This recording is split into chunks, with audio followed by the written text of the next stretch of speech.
Weston, for me, is the best player the U.S. national team has. I expect the team to get into the knockout rounds, and I expect them to create some excitement in the United States, and I expect them to compete like we've seen some great U.S. teams compete before. Growing up in Cleveland, I never once thought about playing college soccer, let alone professional soccer. And it was much better competition then than I think now. It's the great thing about the United States, and it's the hindrance for development in the United States. There's a lot of fallback options. If you want to get out and have a better life, you become a professional footballer. I'm proud of, on the women's game, that they actually set the stall out in 91 and won the first World Cup. And they told the rest of the world what was going on. They showed everybody in the world what was going on in soccer. That was the biggest challenge, and people still forget that we are still trying to prove ourselves. But we were even trying to prove ourselves in 94. Even when you go back in the history of the game, what was the legacy of 94? Well, it was like, hosting at a time where people were doubting U.S. soccer. Why did FIFA even give it to us? I like seeing challenge for a striker, like a goal scorer. I like seeing different people that can score. And even now, maybe the resurgence of like a Ricardo Pepi, where does he fit into this, Balogun and everybody else?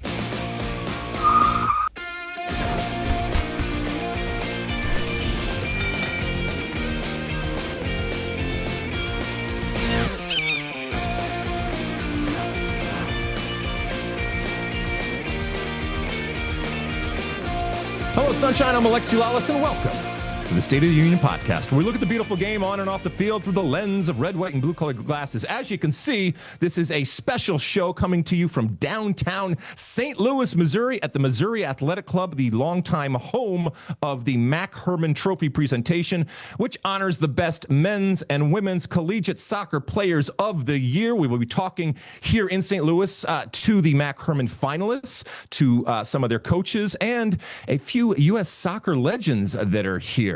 So let's light this candle.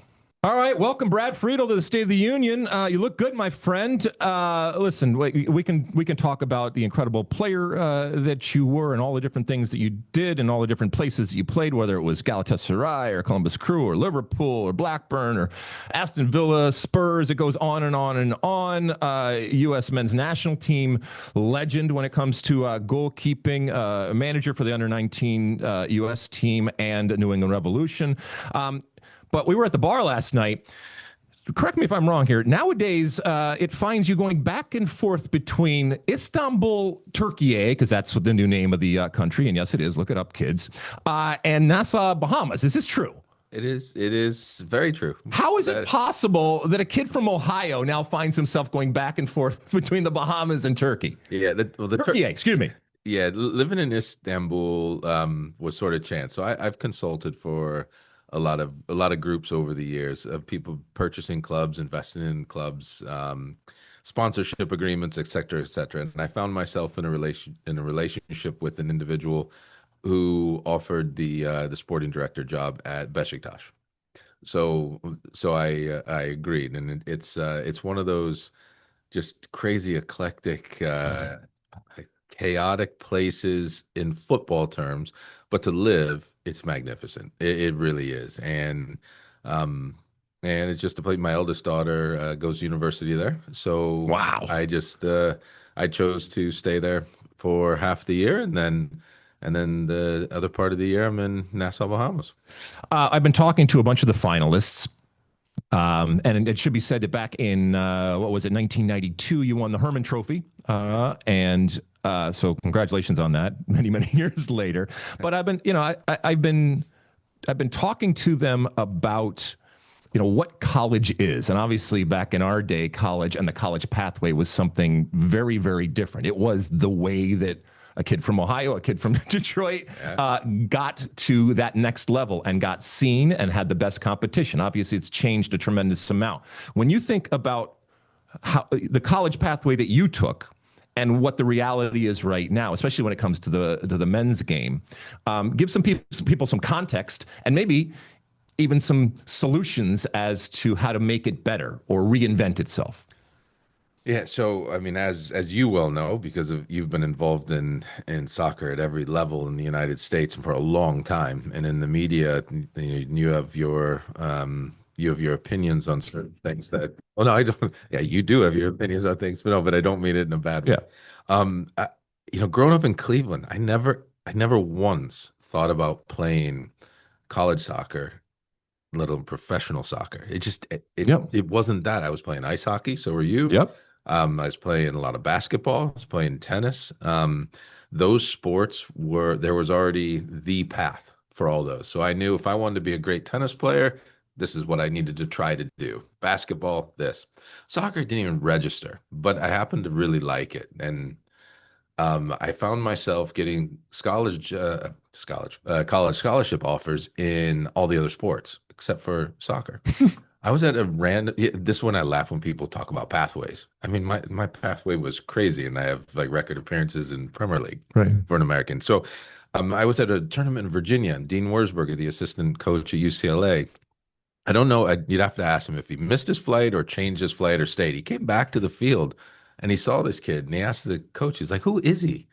And he's like, "Oh, his name's Brad Friedel." I said, "Well, why don't we know him?" And he goes, "Oh, because when it ever comes time to go to the state team or the regional team, he usually has basketball camp or hockey camp or something." Jeez. And he goes and does something else. Right. So I never once went through a youth program, anything. So then Ziggy Schmid was the coach, and they took me out on a recruiting trip. I'd been on recruiting trips for basketball and tennis, and I'd never gone on a recruiting trip for soccer.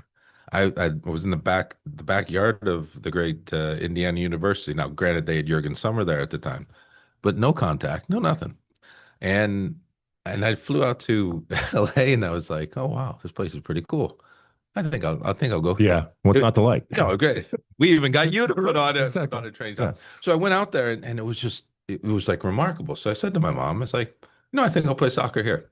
And they offered me a scholarship, and I came back. My basketball coach was floored. He was like, "What?" He's like, "You're gonna go play soccer?" And I was like, "Yeah." I was like, "Yeah, it was cool. It was LA. I mean, did you see the place?" Right. And so that's how I got to UCLA. So when was that? 1989 was when I first started getting educated about college soccer.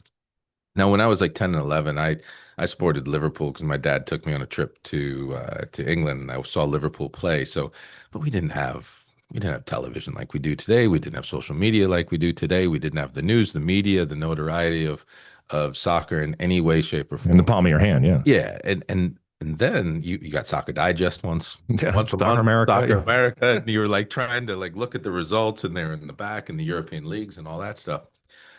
And so I started doing my education on what college was, college soccer then. And when I got out there, a lot of it was down to Ziggy like pushing me to Lothar Osiander. I've got this kid. He's got a German last name. He's like, "German last name? Okay." And that's how I got into the Olympic team. And then I found out that all you guys were all scattered throughout the country, and he's an Olympic team player. He's a national team player. He's a full national team player. 'Cause we had Chris Henderson was in Yep. the full team Yeah. at the time. He was in 90 at the World Cup. Yeah, and I think maybe Steve Snow had been into some full national team camps at the time, and John Duguid, he was at Wake Forest, I believe. He was in with the no, was it John Duguid? No, Neil Cavone. Neil, Yeah, yep. he was with the 90 team, and then all of a sudden, that's when I got educated. So back then, that was the thing. Like that was the Premier League 2. That was the MLS Next Pro. That's what it was. And it was really good competition, not long enough. The 3 month season. Never been long enough, but that's okay. Yeah. But we had good games. Yep. And we had good players, good teams. Back then, could you argue about coaching? Yeah, but you could argue about coaching everywhere in the world, to be honest with you. But the college game was really good back then. You could critique any formation, you could critique any game.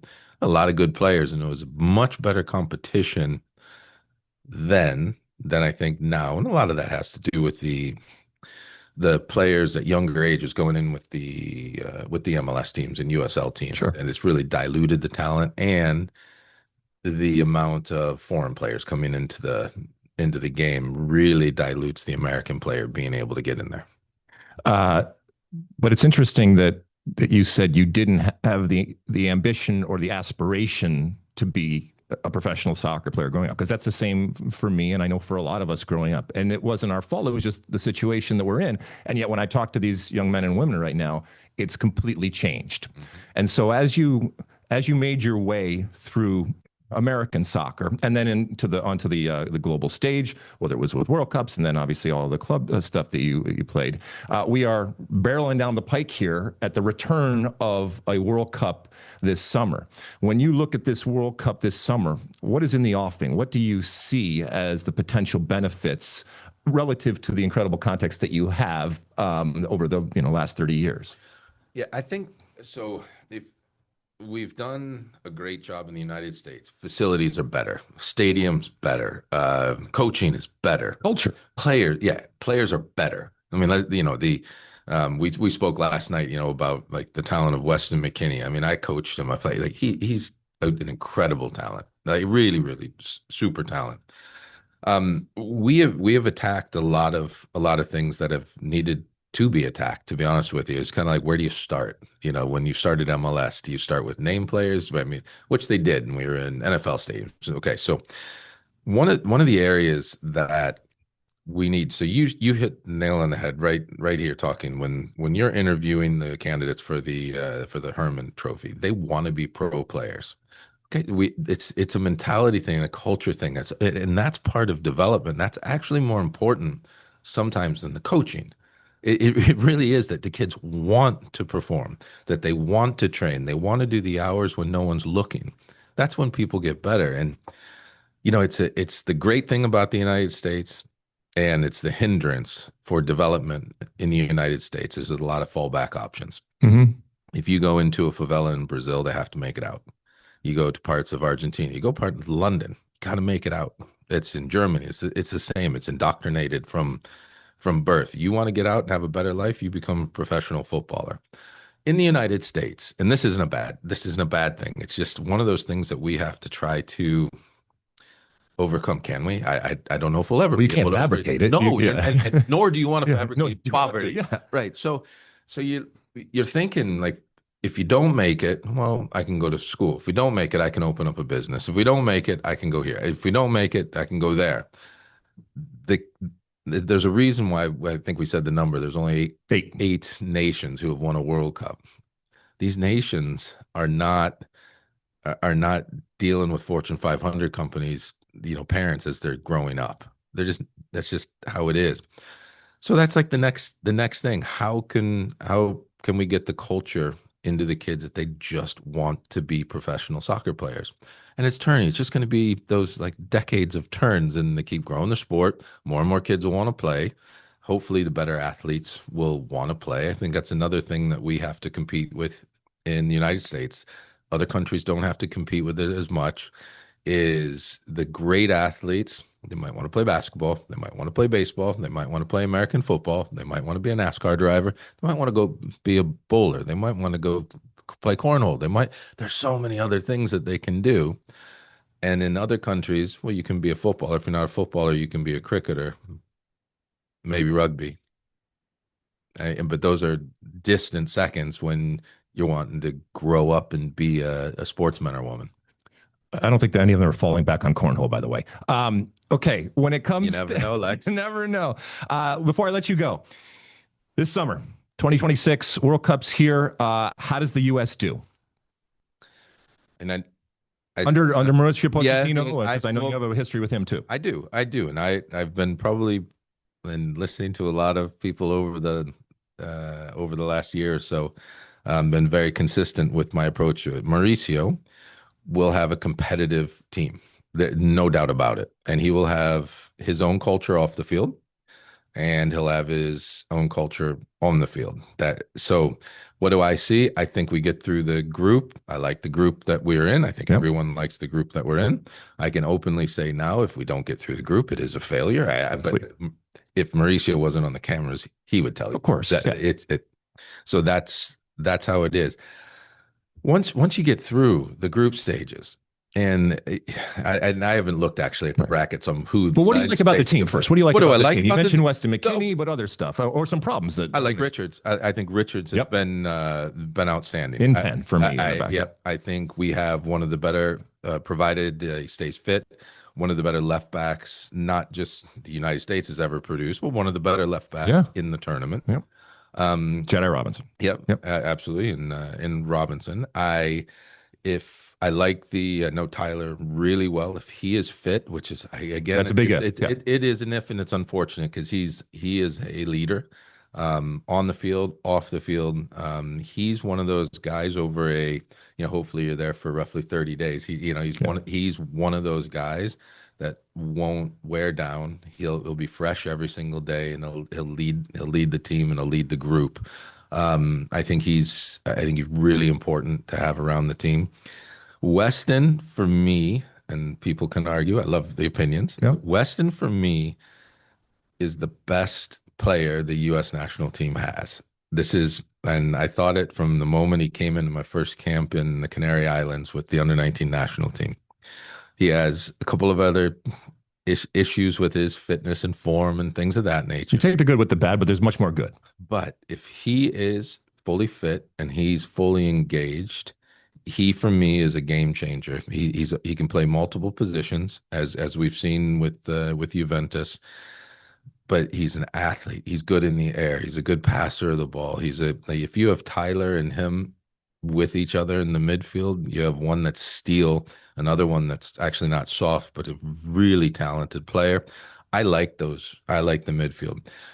I'm a touch worried at times about our goal scoring production, but I think most nations get to a point where they're also worried about their goal scoring production.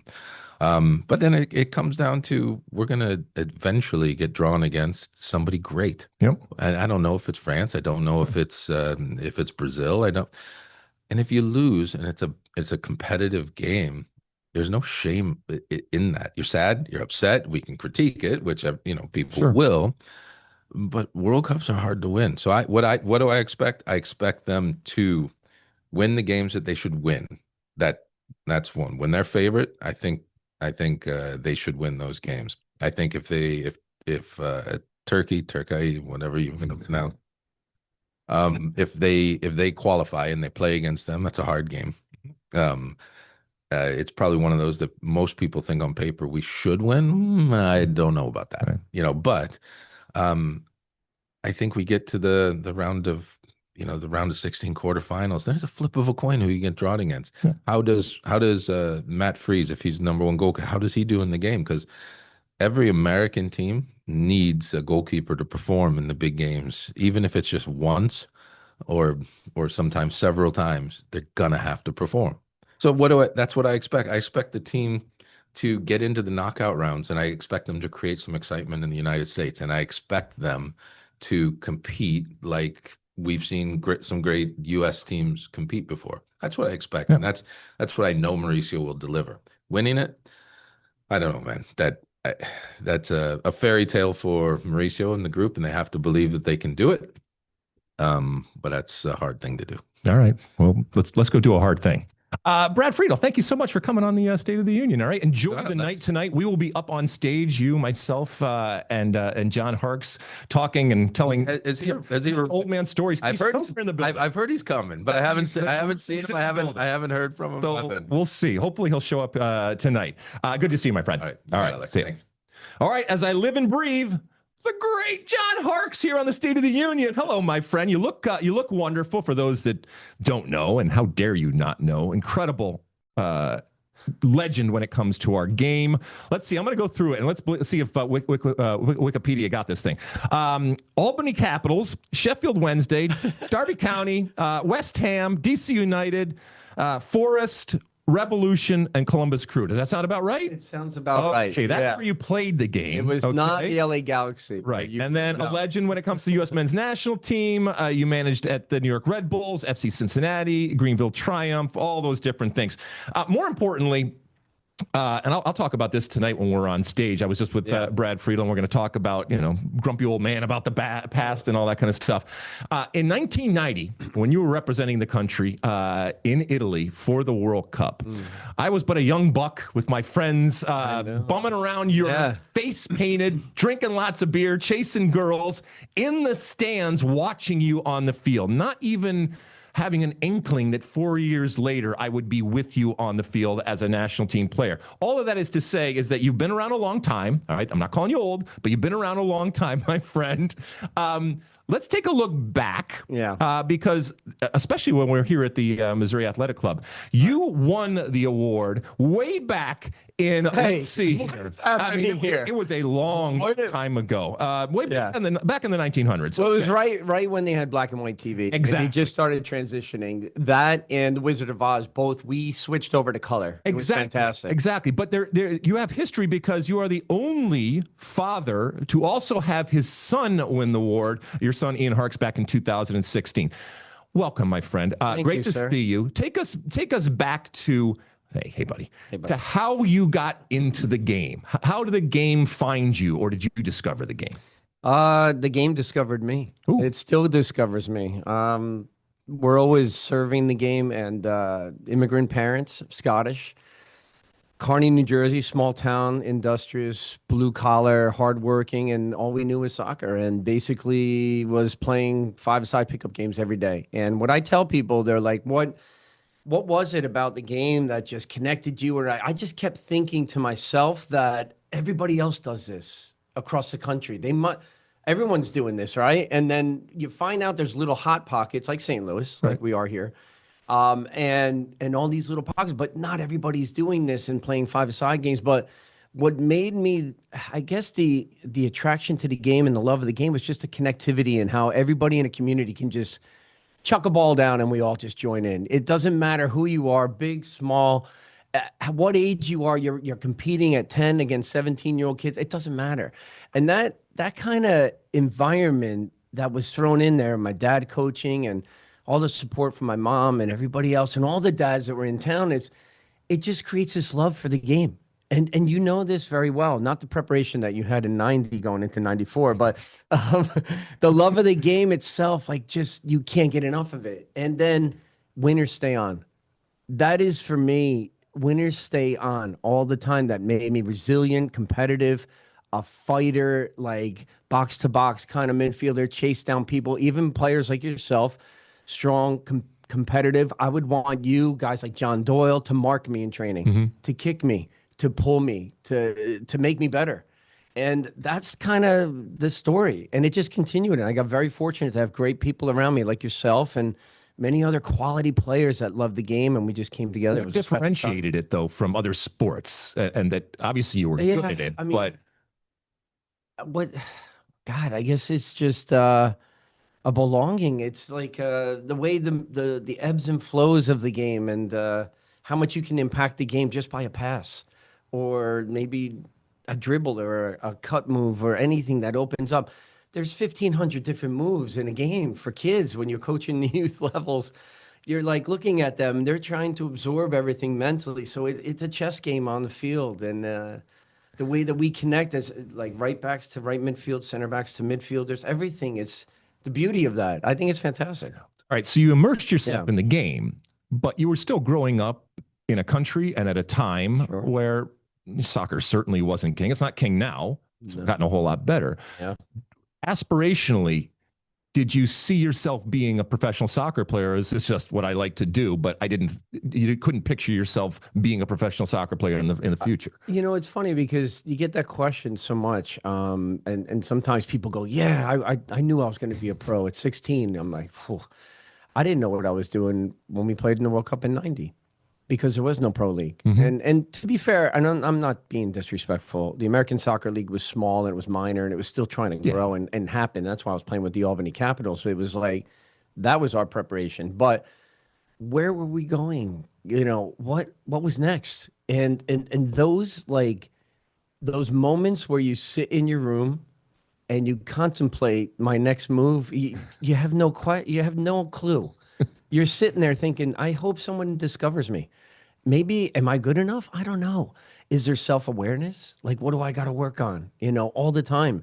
And maybe you just get lucky and you get observed, and we qualified for 90 after a 40-year absence. I mean, think about how that culminates and everything comes together and just makes it work to then host here in 94. Right. You know, and beat Colombia. Right. I mean, who aligned the stars and did all that stuff? It's like we work for it, Lexi. We put the time in. It's just like anything you do. It's a labor of love. And God, I was just so fortunate. I mean, it is true though. And it's not a cliche. It is the more you give to the game, the more you get back. And I just felt I had to pour everything into that to make some pathway for myself. I had no idea where I was going. Well, in doing so, and this is to your point, Yeah. that pathway you made for yourself, you also made it for others, because I can tell you, even just, this morning speaking to all of the finalists for the Mac Hermann Trophy, almost to a man or woman, they talk about envisioning themselves being professional because they see the pathways, they see that. So it's a lot of work from a lot of men and women on the field and off the field that have created that. But to your point, I was talking to Brad Friedel earlier. We didn't see ourselves because it didn't exist. It didn't exist, but it now exists for all of them. You took the traditional path like I did. Went to college, went to UVA. Right. As you know, and you've lived it now firsthand with your son, with your daughter, with everybody, it's changed dramatically. And the elite player, for a lot of elite players, it's just not even an option or not something that they consider. Do you feel, even with the Wild West that it was back then, that you benefited from your time going to college? Sure, certainly from a soccer perspective, playing under the great Bruce Arena and what that program was. But I guess more importantly, as a human being from having that experience. Without a doubt. I mean, for me, it was, a maturation, the next steps of like who I was and my identity as a person and like what I needed to learn in life. It was just, he pulled me out of the trenches of Kearney and said, you've got to go to school. You've got to play soccer at UVA. You've got to attend classes. You've got to be, I didn't have an academic foundation. I really didn't, to be fair. My mom and dad both came from Scotland and were in high school, and that was it. It was work. Was it difficult to transition into? Massive transition for me. I was getting a full scholarship, and I was jumping on the bus to get to school. Everybody was driving around in Audis, BMWs. I'm thinking, where am I? I was the land of the misfit toys for me. I was out of my element completely, and I had to switch. I had to really embrace the academic side of it, that big challenge there, and that created even more resilience for my personality. It was great. I loved it. I got help from tutors and everything, and so, yeah, it was an eye-opening experience, but it was the next step for me, and it was a natural step back in the day that made sense to help you grow as a person, right, and to appreciate what you have.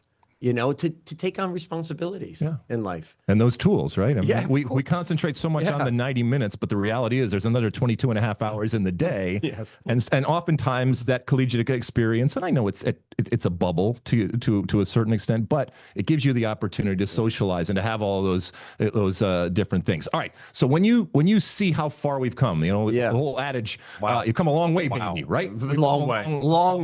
A long way. And Yeah. yet, I think part of our American trait is to say, well, we want more. We're greedy for more. That's an okay thing.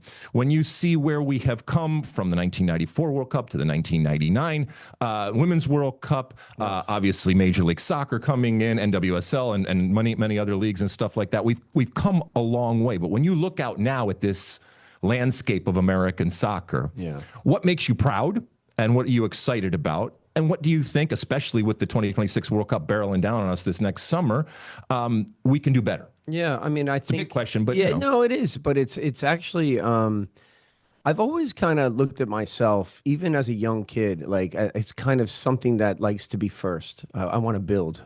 Let's build something. Let's do it. Let's make it happen. And I don't know where that came from, to be honest with you, but I just felt so much pride when we actually got a men's professional league here in Major League Soccer. And a lot of us were doing the leap of faith and going into the unknown, and you were in Padova over in Italy and playing and competing and doing well.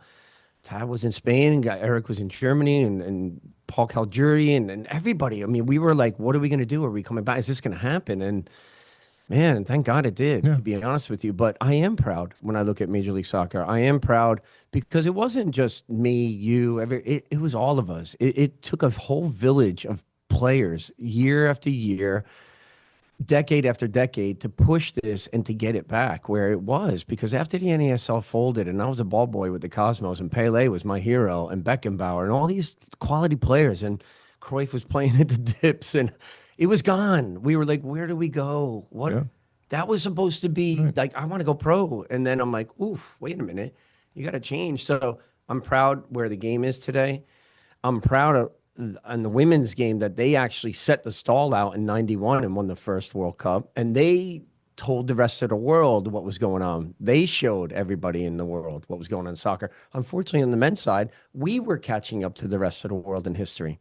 That was the biggest challenge, and people still forget that we are still trying to prove ourselves. But we were even trying to prove ourselves in '94. Sure. We had the pressure on us, and we did well. We did well. And to be fair, it's always about growing the game. It's always bigger than us. And if we constantly think like that, then we are going to sit back and be proud. We're going to be like, wow. And now I'm going to be able to go like, hey, there's my buddy Lexi. You know, we played together. We shared that experience.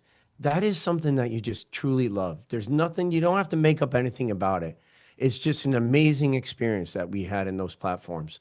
And I was proud of you when you were singing and playing guitar, and when you were going on late night with David Letterman. Like, go, you, Kobe, go, do it. Get the word out there. That's what we had to do. And we all did it in different little spots in different ways. And now look at where we are. Yep. Here we are. We're talking about the Mac Award, the most prestigious award in college soccer for both the men and women. It's incredible to think about that I received this. You know, we all go back in our times and how successful we were, but it was always about the people that were around us. And then to see my son win it, gosh, like in 2016. Yep. Oh my God, I really am old. Yep. And talk to Ian a little bit about that. Now I'm a grandfather. I have a grandson. It's just like, you know, thank God Theo has been born and he's healthy with Sarah and his Grandpa Harkes. I know. It's called, I'm Pops. I'm Pops. Just keep it simple, man. Just keep it simple. Oh, I love it. I love it. So life is grand. Life is grand. All right. You are not only a legendary player, but you're a coach and you're a fan. So we got this World Cup coming. We've seen what the group is, at least a couple of the teams in Paraguay and Australia, and we'll find out who that next or that third of the four teams are. Could it be Romania? Who could we see us playing Romania again like we did in '94? Turkey, you never know. Yeah. But regardless, assess where we are right now, you know, less than 6 months away from not just a World Cup, but a home World Cup under Mauricio Pochettino, with all of the wonderful things that we've just talked about and the pressure that is on Pochettino and this team being at home to do great things. What do you like? What don't you like? I like seeing challenge for a striker, like a goal scorer. I like seeing different people that can score. And even now, maybe the resurgence of like a Ricardo Pepi, where does he fit into this? Balogun and everybody else, you know, Haji Wright. Like where does he fit into the game now and push each other a little bit more? You know, I've heard some of your comments too about like, hey, how do we get this team to just be more consistent? You know what I mean? And I feel the same. It's like, can we keep that high level? And the last 5 games have been fantastic, the way we've competed, even playing against Uruguay. You know, look, we beat a lot of these teams that are already qualified, and we get that part. Right. That's part. You still got to stand. You still got to show up, man. And that resilience, that grittiness, I feel like with Pochettino's experience, Lexi, in club football, can he, because this is new platform for him, right? As a national team coach, correct me if I'm wrong. I think this is his first time national team. So, and it's hard, as you know. You only get a certain amount of days with them. It's a challenge. You don't get that day-to-day thing. Not just that, you're getting, you know, if back in the day it would have been, well, not Mission Viejo anymore, and you know, guys coming from overseas. Now you're getting club style of play philosophies, and then you're coming in blending these players together. Not easy. And you're saying, how do we play and get the best out of each other and still perform? You know, the performance culture is huge. So I'm hoping he pushes them a little bit more and grinds them. The competition is there. That should push each other, to be fair. And then just start finding a consistency where we have a lineup. We know what, and maybe there's 3 or 4 guys always fighting for that lineup, or 6 or 7. I mean, the more the better, right? And but you have options. I think there's a lot of talent in this group. Last question, and I'll let you go. Sure. Crystal ball going forward, because we all know the circus is going to come to town. It's going to leave town. Hopefully, it leaves a legacy. But what does that legacy look like? I've told you and others that there's still people that will stop me on the street and talk about the summer '94 and how much it changed the way that they think of soccer and everything like that. And we have an opportunity again here in the summer of 2026. But what does it look like when the circus leaves town, when that last whistle blows, when it comes to American soccer going forward?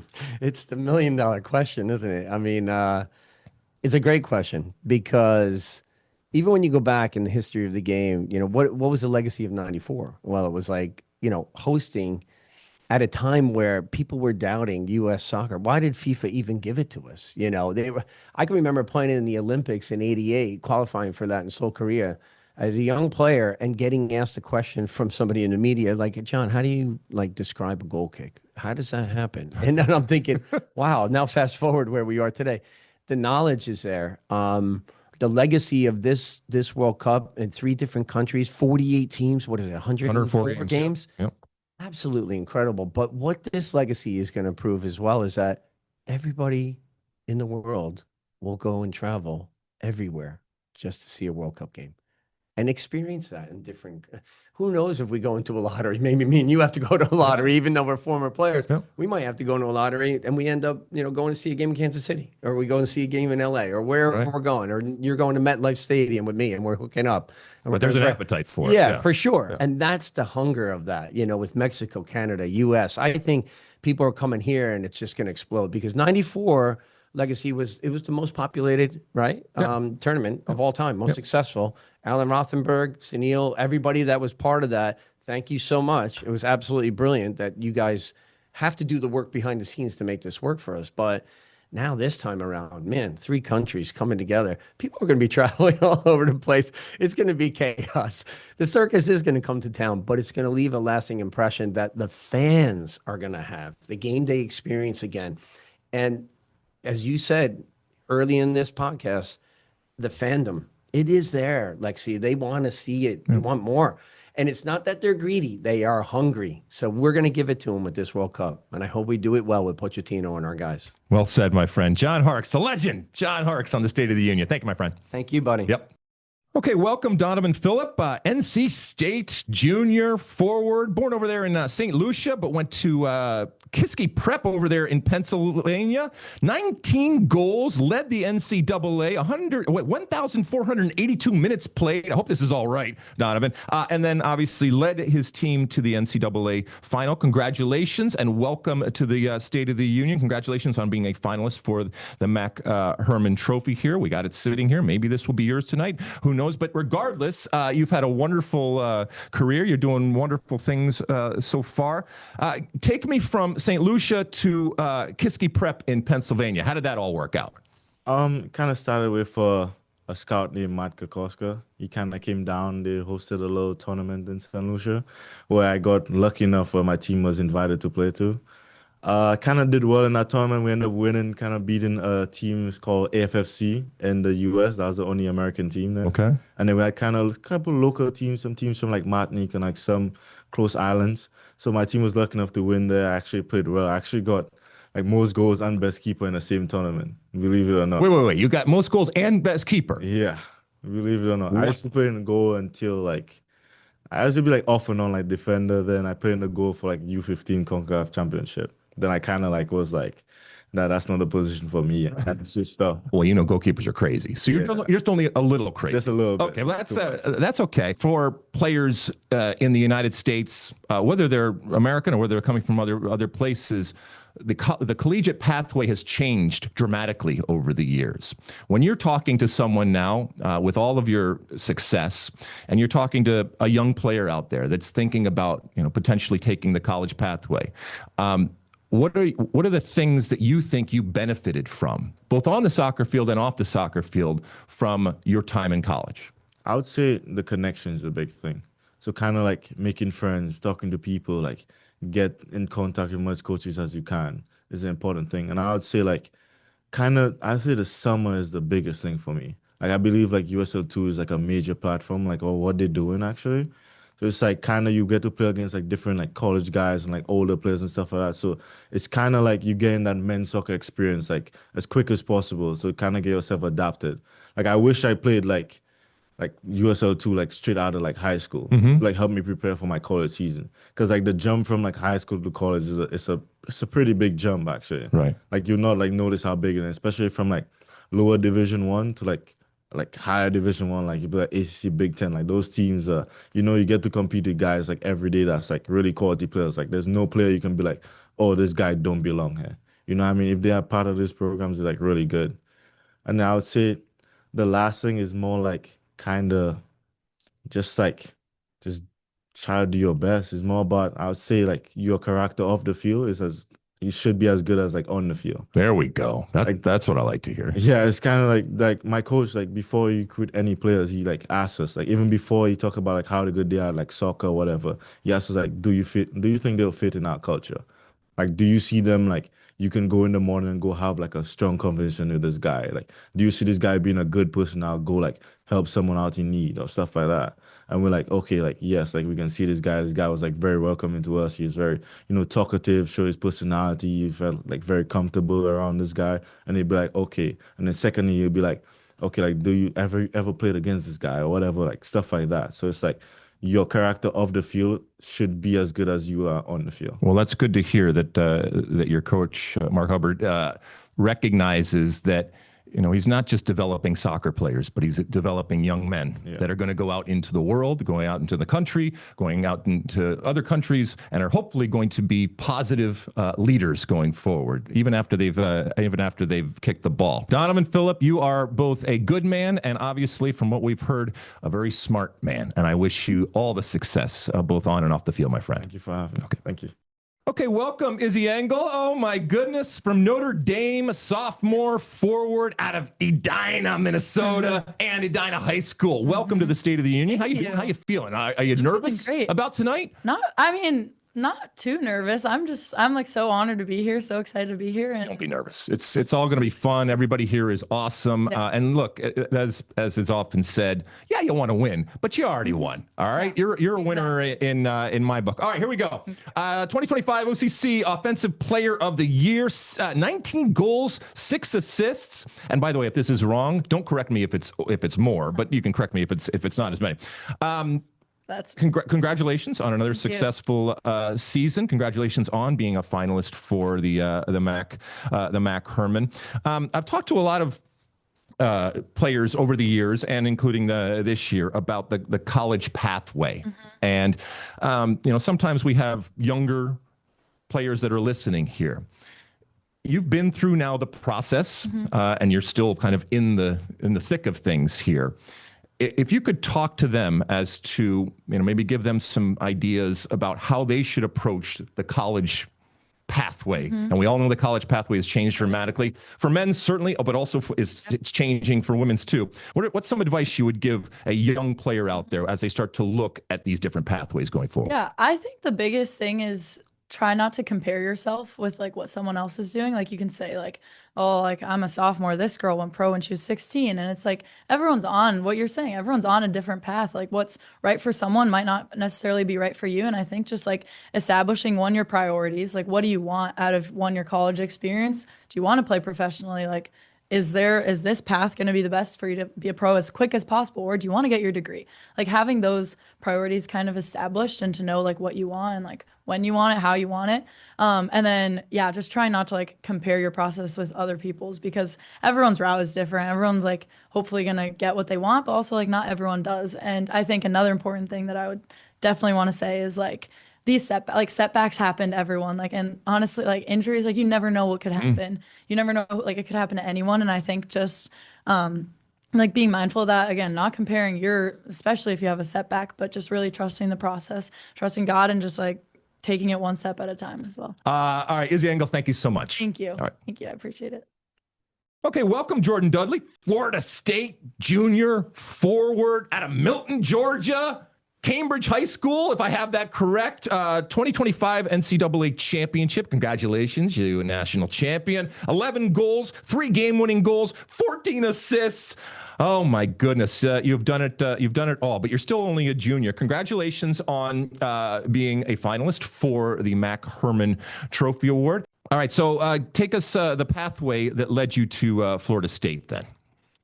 I think when I started really looking into college, I was like maybe my sophomore year, like thinking about it, because before then I didn't even know like I could play college soccer. So I think my coach Aikey at UFA, he really helped me get into that. And I talked to lots of schools, really good schools, and Florida State at the time it was Mark Krikorian, coaching there, and I loved what he was doing with the program. And so it just seemed like I was meant to be there. So If you were talking to someone about the advantages and the opportunities that come by taking that collegiate pathway, what are some of the things that you would point to as that have helped you? I think there's so many reasons to go to college and like get that experience. I think a lot of, for me at least, maturity wise, like I couldn't imagine being a 17-year-old going into a different pathway that's not college. I think I learned so much from so many people, and I also made so many friends, and development too. Like there's just so many, I can't imagine like what I would have done without all these skills and things that I've learned throughout college. Well, I wish you well, whether it's playing for the national team in the future or anything else from your career, or whether it's using your degree and going on and doing good things. And good luck tonight. Enjoy tonight. Okay, it is it's a moment that you will remember, win or lose. It's a time and a moment that you will remember, and I think you'll really enjoy it. So thank you. Thank you. Okay, joining us now, Jasmine Aikey from Stanford. She's a Cardinal. Yes, she is. Senior forward at Palo Alto and Bryant Academy, if the internet is to be believed. Top drawer soccer player of the year, 21 goals, 11 assists, 6 goals in the NCAA tournament. And if your Instagram is to be believed, a surfer. Is that true? I've surfed a couple times. I'm more of a golfer now. Well, listen, I don't think of me as like this old creepy old man, but I'm trying to get as much information on all of you guys as possible. And you put it all out there, and there you were out there surfing. First off, congratulations on being a finalist for the Mac Hermann Trophy. Enjoy this whole night. Win or lose, you're going to have a blast, and it's something that you remember for a long time. Take me back to when you were young and how you came to be a soccer player. Did you seek it out, or did it come to you? I think, it came to me a bit. I actually was a softball player initially. My dad missed the sign up for the first year of rec soccer. So started a year after playing with some of my softball teammates and just fell in love with it. Once he saw I was serious, got on the club team, and ever since it's just been my main sport. Did you have aspirations of playing in college, and at what point did that kind of come into view for you? Yeah, actually, when I was 7 years old, I asked one of my friend's parents what the hardest school was for soccer and school to get into, and they were Stanford grads, and they said Stanford. And from then on, I was like, okay, I want to go to Stanford. And I grew up in the Bay Area. I lived in Palo Alto. And then I got to see players like Katarina Macario win the national championship, win the Mac Hermann in 2019 in middle school, and kind of solidified it for me. Wow. So you manifested this from a young age. I was set from a young age, so I'm glad I didn't get heartbroken. Right? It's not an easy school to get into. What do you think that you have benefited, or how do you think that you have benefited from the collegiate path? Because I've talked to everybody here about how the collegiate path is evolving and changing, both the men's side and the women's side. But how do you think it's made you not just a better soccer player, but also a better person for having chosen that? I mean, it just challenged me in so many different ways, especially in the classroom. Getting my degree definitely wasn't easy, but the relationships I made with my professors, with my friends outside of the sport, I think I've just grown in so many different ways and matured in that way. Again, have a wonderful time tonight. Have a wonderful time here at the Missouri Athletic Club. It is a very, very special place. You are obviously a very, very special individual, and I think you had a wonderful future when it comes to the soccer and off the field with all the different things that you have going. Thank you. I appreciate it. Yep.